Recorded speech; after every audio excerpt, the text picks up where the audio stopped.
Sudarlun Ismail Rashid, pria yang berasal dari Matangkuli, Aceh Utara yang lahir pada tahun 1968, memulai karirnya dari bawah sampai menjadi bos dari 7 perusahaan yang bernaung di bawah Royal Group. 3 dari 7 perusahaan milik Ismail Rashid diberi nama PT Transkontinent. Masing-masing berkantor di Jakarta, Indonesia, Perth, Australia, dan Angeles City, Filipina.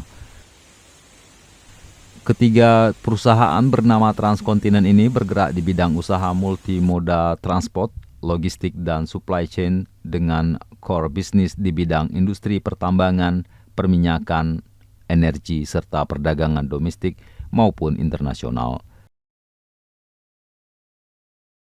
Namun siapa sangka, keberhasilan yang diraih saat itu tidak terlepas dari perjuangan kerasnya.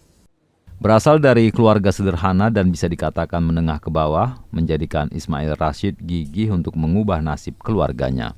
Ia pernah bekerja serabutan menjadi kernet labi-labi, serta berbagai pekerjaan berat lainnya pernah ia lakukan.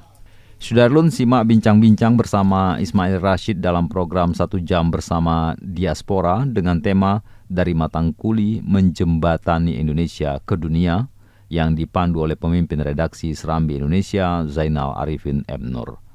Bagaimana sebenarnya perjuangan Abang dulunya setelah kuliah, Bang? Saya pikir mulai dari sebelum kuliah, saya dari keluarga yang pas-pasan, namun kehidupan keluarga kami sangat harmonis dan hubungan antar keluarga itu cukup baik. Ya. Namun kesulitan ekonomi itu membuat kami berputar otak bagaimana di masa sekolah SMA, kemudian kuliah, sambil kuliah juga mencari rezeki, sempat berjualan, sempat ikut kegiatan seperti di perabotan, kemudian juga termasuk ikut dengan teman-teman membantu di angkot atau labi-labi di tempat kita, dan ini tentunya dalam rangka juga sudah terbangun silaturahmi dan mencari peluang bisnis untuk mensupport pendidikan, karena tekad bulat yang sudah ada waktu dulu saya masuk kuliah itu adalah tahun terakhir bahwa dari siswa itu mengikuti tes, dan alhamdulillah sudah lulus. Tentu saya ingin menyelesaikan pendidikan dengan baik, karena kalau kita andalkan dengan dukungan orang tua, dukungan moral sangat tinggi, namun kita harus akui bahwa kondisi ekonomi hanya doa yang besar dari beliau, dan ayah saya sekarang sudah almarhum, dan itu adalah awal dari perjuangan. Yang saya pikir adalah adik-adik kami yang ada sekarang ini, dengan saya yakin dengan daya juang yang tinggi dan fokus. Apa yang kemudian mendorong Bang Is untuk merantau ini keluar dari Aceh ini? Baik, saya kira di awal masa pendidikan itu masih saya di universitas, kesulitan membuat kita mencari jalan keluar yang terbaik. Itu mengikuti penelitian dengan dosen-dosen itu sambil belajar. Kemudian juga mencoba beberapa usaha untuk mensupport ekonomi. Pada saat selesai pendidikan, tentu kita ingin menjadi sesuatu yang kita inginkan, karena memang di awal saya kurang berminat untuk menjadi pegawai, terutama pegawai negeri, karena hanya 2 yang saya senangin, yaitu kalau saya bisa masuk ke Departemen Bapeda, karena Bapeda itu adalah kebetulan sangat berkaitan dengan pendidikan yang saya ikuti dan saya senangi. Yang kedua adalah Departemen Statistik. Namun kita menyadari bahwa persaingan di situ itu sangat kecil peluang untuk kita dapatkan. Nah, karena saya nggak mendapatkan ini, impian saya dari awal adalah bagaimana sebenarnya dengan pendidikan ini bisa membuka jalan kita keluar untuk mencari kehidupan yang lebih baik. Impian saya dari kecil itu ingin bagaimana bisa keluar negeri dengan upaya sendiri, karena dengan kita belajar ini pendidikan sudah selesai, tetapi kalau kita bertahan di Aceh pada saat itu di awal-awal masa konflik sangat terbatas ruang dan peluang, sehingga saya bertahan 6 bulan setelah pendidikan. Kita coba cari pekerjaan-pekerjaan yang kita inginkan, dan itu sangat sulit. Jadi saya pikir pada saat itu saya mengambil keputusan supaya nggak jadi contoh yang nggak baik, bahwa kalau kita kembali ke kampung kita akan jadi satu contoh buat adik-adik kita di kampung.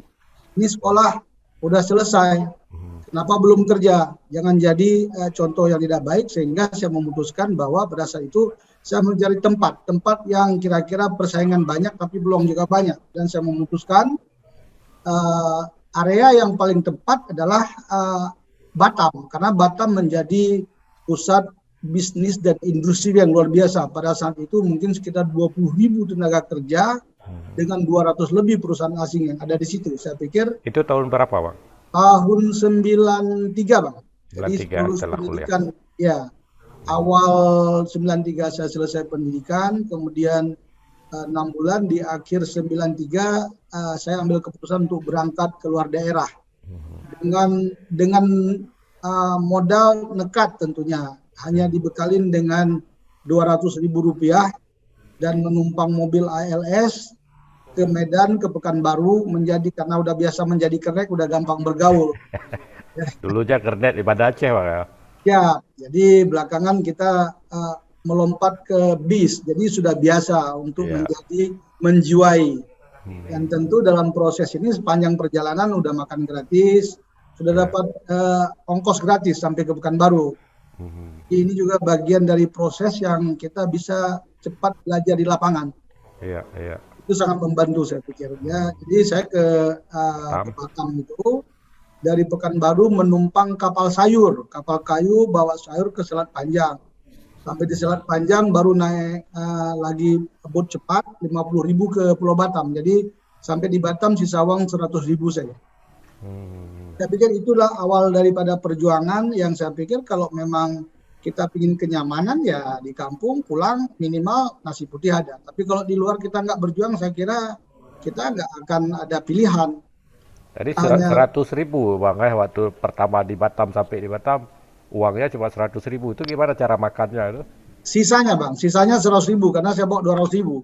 Ya, Jadi sepanjang jalan saya hemat. Jadi sampai ke Batam saya ketemu teman bahwa saya lihat ini ojek banyak. Waktu itu ojek motor dan mobil ya, mobil taksi gelap. ya. Jadi waktu di Batam itu saya berpikir di mana harus tinggal. Saya numpang di tempat teman kira-kira seminggu, masih punya uang, berteman, berapa sewa satu hari motor? 5.000 rupiah. Oke, saya sewa 5.000 rupiah. Saya berusaha sambil mencari kerja, cari kerja dengan motor, sudah dapat transport gratis, isi BBM, kemudian saya bisa dapat 10.000 sehari.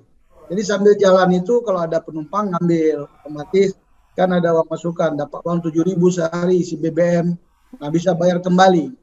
Nah, ini cara untuk bertahan hidup. Kira-kira setelah itu ada 2 bulan, saya kirim lamaran ada puluhan yang saya data waktu itu di Batam masih agak lumayan sepi dari kendaraan karena nggak banyak kendaraan. Jadi untuk mobilisasi ke sana ke sini juga agak mahal kalau kita nggak punya fasilitas. Ya.